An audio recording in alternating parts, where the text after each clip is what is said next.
জনগণের উপর হেলিকপ্টার ব্যবহার করে টিয়ার শেল, সাউন্ড গ্রেনেড ও গুলি ছুটতে থাকে। দেশের বিভিন্ন স্থানে র্যাব, পুলিশের স্নাইপারের গুলিতে হতাহত হয় অগণন সাধারণ ছাত্র জনতা। যেন ঘরে ঘরে মৃত্যুদূত হয়ে আসে ফ্যাসিস্ট হাসিনার রেজিম। একটা ছেলে পূর্বে পড়ে আছে, তা আমি ভাবলাম ও মনে হোঁচট খেয়ে পড়ে গেছে খুব সম্ভবত। তার ভাবলাম যেহেতু ছেলেটা পড়ে গেছে আর এখানে গোলাগুলি হচ্ছে, তা আমি ওকে একটু হেল্প করি, আমি ওকে উঠে নিয়ে আসি। যখন ও উপরে ছিল, যখন আমি ওর বডিটাকে উঠালাম, এত পরিমাণে রক্ত এখানে বের হচ্ছিল, রাস্তাটা প্রায় কোরবানিতে আমরা গরু জবাই দিলে যেরকম রক্ত প্রবাহ থাকে সেরকম রক্ত ফিনকিতে ছুটতেছিল রক্ত। এই পাশে গুলিটা লেগে এই দিকে বেড়ে যায় আর এতবার ছিদ্র হয়ে যায়। সো স্বাভাবিকভাবে আসলে আমি আমার আসলে এত রক্ত জীবনে কোনো দেখিনি মানুষের রক্ত। উত্তাল এই জনতার দ্রোহের আগুনকে স্থিমিত করতে না পেরে অবশেষে 19 জুলাই শুক্রবার গভীর রাতে জারি করা হয় কারফিউ। ঘোষণা করা হয় দেখামাত্র গুলি করার। কি নির্মম আর অমানুষ হলে এমন নির্দেশনা দিতে পারে কোন রাজনৈতিক দল? এরা কি মানুষের রাজনীতি করে? এদিকে আমরা কথা বলছিলাম বিভিন্ন স্টেকদের সাথে যে কারফিউ ভাঙার দুঃসাহসকার যাদের আছে তাদেরকে সাথে কথাবার্তা বলা শুরু করলাম। শিক্ষকদের মাধ্যমে অন্যান্য পলিটিক্যাল স্টেটগুলো যারা মাঠে রাজনীতিতে আন্দোলন হচ্ছে সমন্বয় না হয়ে বিভিন্নভাবে হচ্ছে কোঅর্ডিনেশনগুলো করতেছিলাম। তো পরে দেখা গেল যে আমরা সিদ্ধান্ত নিলাম যে আন্দোলন হবে, কারফিউ ভেঙে আন্দোলন হবে। 20 জুলাই সেনা মোতায়েন অবস্থায় কারফিউ ভেঙে দেশের বিভিন্ন স্থানে বিক্ষোভ করেন আন্দোলনকারীরা। পরের দিন 10টায় মিছিল করি, 10টায় মিছিল ছিল, 10:10 আমরা মিছিল করি। আমার 2 মিনিট স্লোগান হয়, এরপরে আমি বক্তব্য দিয়ে শেষ করে দেবো না। পরিবেশটা এত ভয়ানক ছিল, চারদিক থেকে মনে হচ্ছিল যে চট্টগ্রামের যত ফোর্স আছে সব আমাদের উপরে এসে এখন গুলি করে মেরে ফেলবে। 2 মিনিটের ভিতরে আমরা সব জায়গা ত্যাগ করি এবং সেখানকার পরিবেশটা আমরা 2 মিনিট যাওয়ার পরের 2 মিনিট পরে পরিবেশটা এত ভয়ানক হয় ভাই। চট্টগ্রামের সকল ফোর্স আসে এখানে জড়ো হয়। আমরা থাকলে আমরা সবাইকে মনে হচ্ছে গুলি করে মেরে ফেলতাম। যাকে পাইছে সাধারণ মানুষ, রুগী, মেডিকেলে দিয়ে রুগী যাকে পাইছে তাকে পিটাইছে। আন্দোলনকে দমন করতে নাহিদ সহ 6 সমন্বয়ককে বিভিন্ন সময় ডিবি হেফাজতে নেওয়া হয়। এরপর আসে সেই ঐতিহাসিক 9 দফা দাবির পরিকল্পনা ও বাস্তবায়ন। 24-এর ছাত্র জনতার গণঅভ্যুত্থানের সবচেয়ে ক্রুশিয়াল যে সময়টা ছিল, ওই সময় আমরা ফুললি আন্দোলনের সাথে কানেক্টেড ছিলাম। আপনারা জানেন 19 তারিখের পরে ইন্টারনেট ব্ল্যাক আউট ছিল, সমন্বয়করা বিক্ষিপ্ত বিচ্ছিন্ন অবস্থায় ছিল। ওই সময়ে পলিসি কি হবে, সেই পলিসি সকল অংশীজনদের সাথে আলাপ করে ঠিক করা, এটা আমরা প্রতিদিন আমাদের জায়গা থেকে আমরা করার চেষ্টা করেছি। এবং এই যে 9 দফা প্রণয়ন করা, 9 দফা প্রণয়ন করার পরে মিডিয়া হাউসগুলিতে পৌঁছে দেওয়া এবং মিডিয়া হাউসে পৌঁছানোর পাশাপাশি আবার মাঠ পর্যায়ে এক্সিকিউশন করা, এই সামগ্রিক কাজ আমরা আপামর ছাত্র জনতা এবং অন্যান্য অংশীজনদের সাথে আলাপ করে আমরা বাস্তবায়ন করেছি। শুক্রবার বিকেলবেলা আমাকে হচ্ছে ছাত্র শিবিরের সেক্রেটারি, ঢাকা বিশ্ববিদ্যালয়ের যে সেক্রেটারি ফরহাদ ভাই আমাকে ফোন দিল। ফরহাদ ভাইয়ের সাথে আমার আন্দোলন কেন্দ্র পরিচয়। ফরহাদ ভাই যখন আমাকে ফোন দিল যে ম্যাম এই পরিস্থিতি হয়তো বা এই যে বেহাত হতে যাচ্ছেন কিংবা হচ্ছে যে শহীদের রক্তের সাথে কিছু বেমানি কিংবা কিছু করতে যাচ্ছে, এখন আন্দোলন স্টেক ধরতে হবে। তখন বললো তাহলে কি করা যায়, বললেন যে তাহলে আমরা হচ্ছে কি স্পষ্ট করে দাবি দেওয়া, সেটা আমাদের আগে থেকে মাথা ছিল।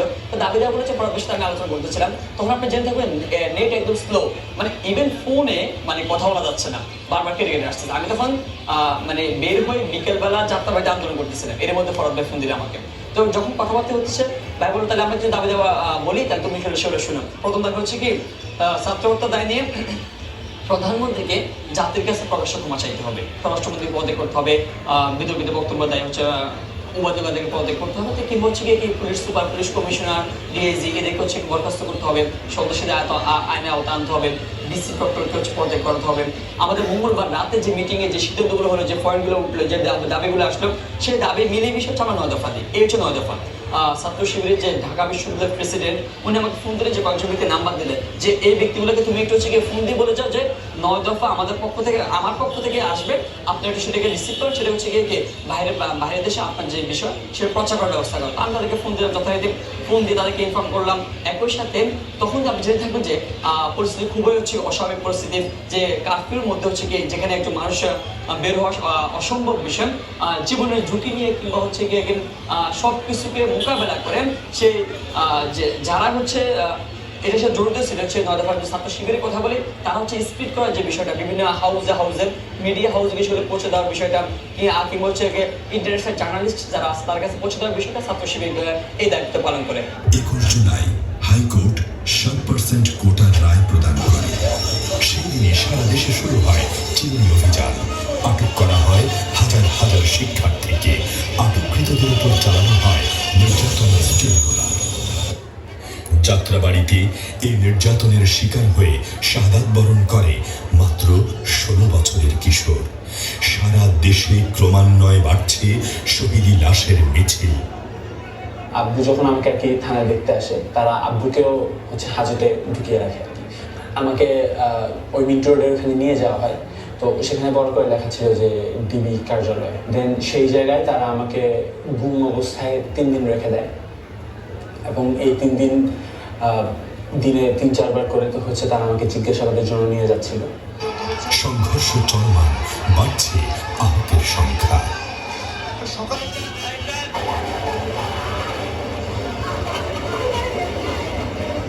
23 জুলাই রাতে সীমিত আকারে ব্রডব্যান্ড ইন্টারনেট চালু হয়। যখন ইন্টারনেট ব্ল্যাকআউট শেষ হলো, আমরা ইন্টারনেটটা পেলাম। আমার কাছে মনে হয় না যে দেশের এবং দেশের বাইরে এমন কোনো মানুষ আছে যার হচ্ছে চোখেতে পানি আসে। মানে আমরা নিউজ ফিড কল করতে পারতেছি না, শুধু লাশ আর লাশ। এই ব্ল্যাকআউটের সময়টাই যে কত মানুষকে মারছে এটা হিসেব ছাড়া। এই পরিস্থিতিতে অধিকার আদায়ে দ্রোহের উত্তপ্ত বাতাস দেশের আনাচে কানাচে ছড়িয়ে দিতে ইসলামী ছাত্র শিবির নেয় অভূতপূর্ব উদ্যোগ, যা আন্দোলনকে দেয় এক অনন্য মাত্রা। পরবর্তীতে যে আবার সবাইকে বুস্ট আপ করে আন্দোলনের মাঠে নিয়ে আসা, এই জায়গা থেকে ইসলামী ছাত্র শিবির আমরা যেটা করেছিলাম তখন সমন্বয়কদের সাথে বিভিন্ন বিষয় ডিসকাসের পাশাপাশি, যেহেতু ক্যাম্পাসগুলো বন্ধ ছিল, সরকার কোনোভাবেই ক্যাম্পাসগুলো খুলছে না, তা আন্দোলনটাকে আবার চাঙ্গা করাটা এটা বেশ আমাদের জন্য চ্যালেঞ্জ এবং একটি বড় ইস্যু ছিল। তা আমরা তখন যে পলিসিটা নিয়েছিলাম যে বিভিন্ন বিশ্ববিদ্যালয়ে যারা অধ্যয়ন করেন তারা তো তখন তাদের গ্রামের বাড়িতে ছিলেন, যে জেলায় ছিলেন, মহানগরীগুলোতে তারা অবস্থান করছিলেন। তা আমরা তাদের তালিকাগুলোকে আলাদা করেছিলাম। যেমন ধরুন যদি আমরা বলি যে সিলেটে বসবাস করেন বা সিলেটে গ্রামের বাড়ি, সেখানে হয়তো অনেকে আছে ঢাকা বিশ্ববিদ্যালয়ে পড়ে, কেউ হয়তো জাহাঙ্গীরনগরে পড়ে, কেউ রাজশাহী ইউনিভার্সিটি পড়ে। তো বিভিন্ন ইউনিভার্সিটির এই তালিকাগুলো করে আমরা আমাদের স্থানীয় যারা মহানগর এবং জেলা দায়িত্বশীল ছিল তাদের সাথে একটা সমন্বয় করে দিয়েছিলাম। তো যারা বিশ্ববিদ্যালয় অধ্যয়নরত ছিল তাদের কাজ ছিল বিভিন্ন কলেজ, স্থানীয় কলেজ, মাদ্রাসা, স্কুল, তাদের সাথে সমন্বয় করা। সেখানকার যারা ক্লাস প্রতিনিধি ছিল অথবা যারা লিডিং পজিশনে ছিল ছাত্রদের, তাদের সাথে সমন্বয় করা এবং স্থানীয় আমাদের জনশক্তি নেতাকর্মীদের সাথে সমন্বয় করা। 25 জুলাই শত শত লাশের পাহাড় উপেক্ষা করে খুনির কান্না আসে কেবল মেট্রো রেল আর বিটিভি ভবনের ক্ষতিগ্রস্ততায়। এই যেন মানবতার সাথে এক চরম উপহাস। প্রজন্মের মুখে উচ্চারিত হয় নাটক কম করপিও। 27 জুলাই ক্র্যাকডাউন বন্ধের জন্য জাতিসংঘ এর মানবাধিকার কমিশন বিবৃতি দেয়। হাসিনা সরকারের সমালোচনা করেন বিশ্ব নেতৃবৃন্দ। নিজেরা খুন করে আবার নিজেরাই সেই খুন হওয়া মানুষের জন্য শোক প্রকাশ করে। 30 জুলাই একদিনের রাষ্ট্রীয় শোক দিবস ঘোষণা করে ফ্যাসিস্টরা। এই উপহাসমূলক শোক দিবস প্রত্যাখ্যান করে নেটিজেনরা। যাদের আসলে মেরুদণ্ডটা ছিল, একটু হলেও মেরুদণ্ড ছিল, সবাই প্রোফাইল লাল করছে এবং দেশের যে গণহত্যা চলছে এটা প্রমাণ দিচ্ছে। তাদের শোকের মানে তারা শোক প্রকাশ করতে চাইছিল ওই দিন, আমরা শোকের পরিবর্তে আমরা বুঝতে আমাদের শোকের রং লাল। 31 জুলাই মার্চ ফর জাস্টিস কর্মসূচির অংশ হিসেবে ঢাকা, চট্টগ্রাম সহ সারা দেশে বিভিন্ন জায়গায় আদালত প্রাঙ্গণে বিক্ষোভ মিছিল ও সমাবেশ করে শিক্ষার্থীরা। এতে আইনজীবীরাও স্বতঃস্ফূর্তভাবে অংশগ্রহণ করেন। ডিবি কার্যালয়ে আটক 6 ছয় সমন্বয়ককে দিয়ে আন্দোলন প্রত্যাহারের নাটক মঞ্চস্থ করা হলে তা প্রত্যাখ্যান করেন অন্য সমন্বয়করা। বিবৃতি দেন আব্দুল হান্নান মাসুদ। 2 আগস্ট শুক্রবার জুমার নামাজের পর চট্টগ্রামের আন্দরকিল্লা জামে মসজিদ থেকে রাজপথে নেমে আসে ছাত্র জনতা। 3 আগস্ট জাতীয় শহীদ মিনার থেকে আসে এক দফার ঘোষণা, অসহযোগ আন্দোলনের ডাক ও তাতে বিভিন্ন শ্রেণী পেশার মানুষের একাত্মতা পোষণ। 4 আগস্ট সারা দেশ উত্তাল ছিল এক দফা দাবিতে অসহযোগ আন্দোলনে। এই আন্দোলনে পুলিশের সঙ্গে আওয়ামী সন্ত্রাসী বাহিনীর নির্মম হামলায় প্রাণ হারায় শত শত মানুষ। সন্ধ্যা 6টা থেকে দ্বিতীয় দফায় জারি করা হয় অনির্দিষ্টকালের কারফিউ। এমন পরিস্থিতিতে ভিডিও বার্তার মাধ্যমে মার্চ টু ঢাকার ঘোষণা দেন আন্দোলনের সমন্বয়ক আসিফ মাহমুদ। 5 আগস্ট সকালে থমথমে অস্বস্তিকর নীরবতা বাংলার আকাশে বাতাসে। মানুষের অন্তরে সাহস আর আশঙ্কা মিশ্রিত অদ্ভুত অনুভূতি। সবাই অপেক্ষমান, মানুষ কি নামবে, আসবে ঢাকায়? এই দুঃশাসনের অবসান হবে কি? কোটি মানুষের মুক্তির এই প্রার্থনার জবাব কি মিলবে আসমান হতে? হঠাৎ কি হলো এ শহরে? লক্ষ লক্ষ ছাত্র জনতা উত্তরা, যাত্রাবাড়ি, টঙ্গী, গাজীপুর সহ রাজধানীর সকল প্রবেশ মুখে কারফিউ ভেঙে মার্চ টু ঢাকায় অংশ নিচ্ছে। বাংলাদেশের ইতিহাসে এ যেন এক অভাবনীয় ঘটনা। ধর্ম, বর্ণ, দল, মত আর নারী পুরুষ নির্বিশেষে এই মানুষের ঢল আমাদেরকে বুঝিয়ে দেয় জীবনের সবচেয়ে দামি সম্পদ হচ্ছে স্বাধীনতা, যা কেড়ে নিয়েছিল এই ভয়ঙ্কর খুনি ফ্যাসিস্ট হাসিনা সরকার। পুলিশ, বিজিবি আর র্যাবের মুক্ত বন্দুকের নলের সামনে এ যেন এক সাহসের গণজোয়ার। ভয়াবহ সংঘর্ষ চলছে উত্তরা, টঙ্গী, গাজীপুর ও মোহাম্মদপুরে। এদিকে পুলিশের নির্বিচার গুলিতে যে ভয়াবহ হত্যাযজ্ঞ চলে তাতে যাত্রাবাড়ি হয়ে ওঠে গণ অভ্যুত্থানের স্ট্যালিনগ্রাদ। রাজশাহীতে শহীদ হন ইসলামী ছাত্র শিবিরের নেতা আলী রায়হান।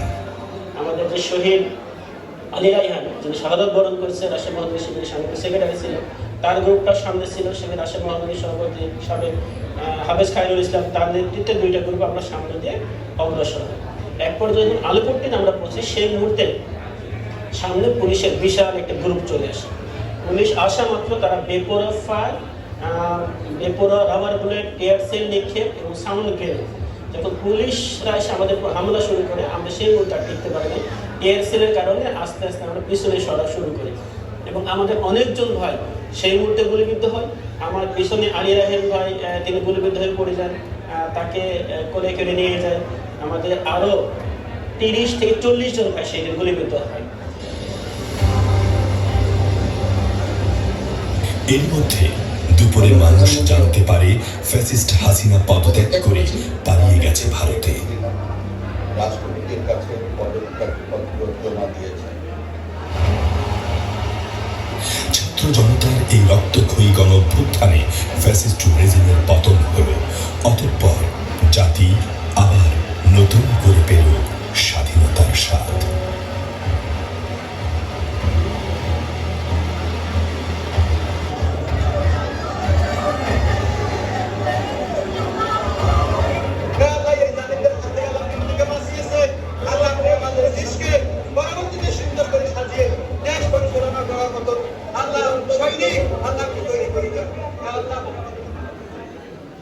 যাদের ত্যাগের বিনিময়ে এই নতুন স্বাধীনতা, কেমন আছে সেই সব শহীদের পরিবার? হাসিনা আমার ছেলে বাঁচি তুলে নিয়ে আমার ছেলেকে করে দুনিয়ার থেকে হত্যা করে দুনিয়াতে নিলি। এই মাঠত কাজ করে আসি, এখন গোসল করে নামাজ পড়বে গেল কি না গেল, 4টা খা রেস্ট দিছে। সময় আমার এক ছেলে রমজান আলী, তাই কত আব্বা করে বলে কে কি জান আবু সাহিদে পেলে কিভাবে হয়েছে, তো তখন উঠি গেল আসি ওই বাড়ির এক ছেলে ঢাকাত পড়ে মায়ের কাছে খবর দিয়েছে যে আমি ছেলে মারা গেছে সেই বাড়ির যে কাঁদ দৌছে কি জন্য কাঁদ দৌছে আমার ছেলে কিছু হয়েছে এরা কাঁদ দৌছে কেমন কয় না বেঁধে মারা গেছে অনেকক্ষণ পরে পরে শুনল যে মারাই গেছে আসমানটা ভাঙ্গি যেমন মাথা পড়ে সেই রকম করে গেল আমি যে হাঁটতে লয় দেই এটা আল্লাহ আমার সহায় 3:30টার সময় লাশ আসে বাড়িতে। লাশ আসার পরে এই দেন দরবার করে প্রশাসনের লোকেরা দ্রুত মাটি দেওয়ার জন্য চাপ দেয়। পরবর্তীতে সকাল 8টার সময় মাটি দেওয়ার সিদ্ধান্ত করা হয় তাদের চাপের মুখে পড়ে।